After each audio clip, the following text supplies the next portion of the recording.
Magandang umaga mga kapuso, isa na namang meteor shower ang posible nating masilayan. Yan ang Alpha Centauri ayon sa Pag-asa. Pasado alas 12 madaling araw bukas, masasaksiyan ang peak activity ng pagbagsak ng mga bulalakaw. Kung maayos ang panahon at hindi maulap, isang bulalakaw kada oras ang posibleng makita mula rito sa Metro Manila. Hanggang 6 na bulalakaw naman kada oras kung kayo ay nasa probinsya. Magtatagal ang Alpha Centauri meteor shower hanggang February 20. Ako po si Angelo Pertiara. Know the weather before you go.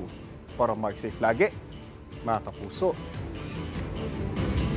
Kapuso, para laging una ka sa mga balita, bisitahin at mag-subscribe sa GMA Integrated News sa YouTube. Sa mga kapuso abroad, samahan nyo kami sa GMA Pinoy TV at sa www.gmanews.tv.